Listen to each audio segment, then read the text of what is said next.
Hi guys.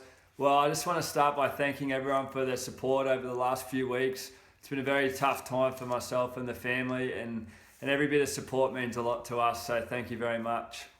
We're going to jump into NRL Round 7, a recap. We're going to kick off with the Eels and Manly.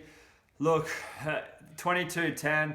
The score suggests a close game, 1-12, but look, Manly, their attack, there just doesn't show enough talent to me. I mean, they were gutsy in defeat. Their defence was looked good in patches, but I think the score should have been a lot more than 22-10.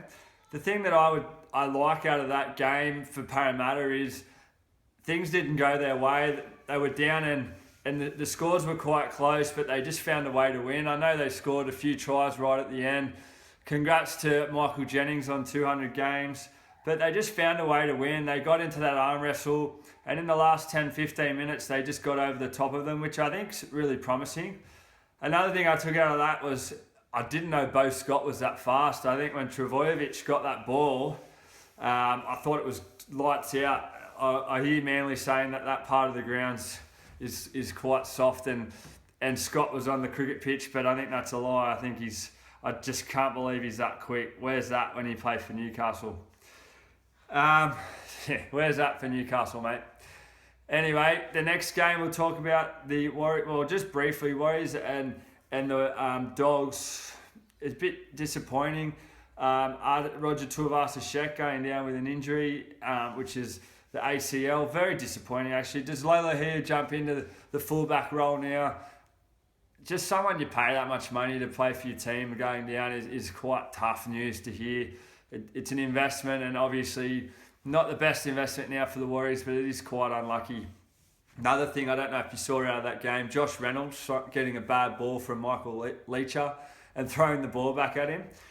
Just some frustration there for the Bulldogs. I'm not sure if that's something to be concerned about, but I didn't like that at all. Just another thing to touch on, which to me, it might be a bit of bias here, but it's my bonehead of the week. It's going to go, you probably won't believe this, to Anthony Milford. I know he had a good game, but kicking a field goal in the last 10 seconds when you're up 50-0, mate, dead set, you can't do that. My heart's already shattered, and then you go and add an extra point.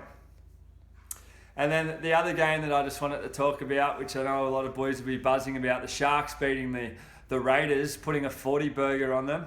They did concede a few points there, the Sharks' defence, but look, I think putting 40 on Canberra is quite impressive. The Canberra have quite a big pack, and the Sharks just rolled over them and got them in the end. Of course, they had to put a bit of fear through the fans at one stage in the second half, but they got their shit together, and they rolled over the Raiders. So good on the Sharkies. But my thing out of that week was I think the top four, I don't include the Storm in this, really flex their muscles. So we've got the Eels, you've got the Broncos, the Sharks, and the Cowboys really towed up the Bunnies as well. So those top four teams really flex their muscles, and looking forward to this week.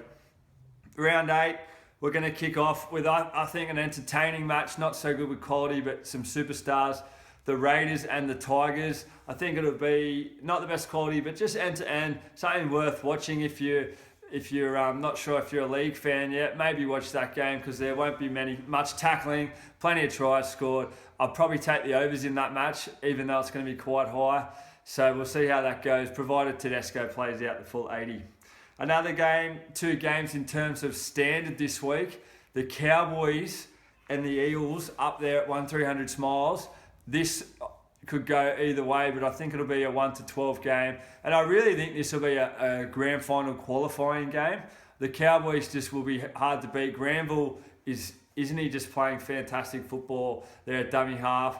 Pete's is not that type of player. He's more of a just stand-up, gutsy, strong player. But Granville's just that nippy little pest, and he's so quick. He gets to that A defender from the marker. Look, Parramatta are going to have trouble there. I think the Cowboys might just get the wood there, maybe 1-12.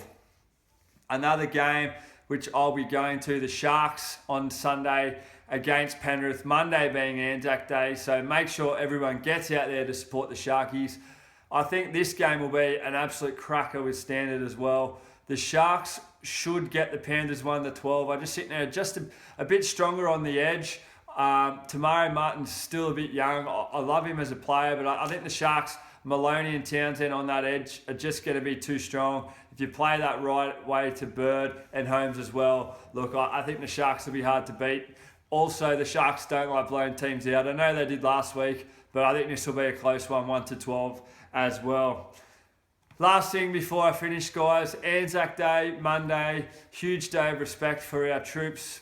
3 games of football, the main one at Allianz, the Dragons and the Roosters. Even though both teams aren't doing that well, I think as many people get out there as possible, pay their respects in the dawn service, enjoy your tour up. I think the Roosters will get the Dragons in the big one on Anzac Day. And just before we finish, don't want you guys to forget the Knights. I did miss last week, but I can't not bring up Newcastle beating the Tigers. How good was that? Fantastic.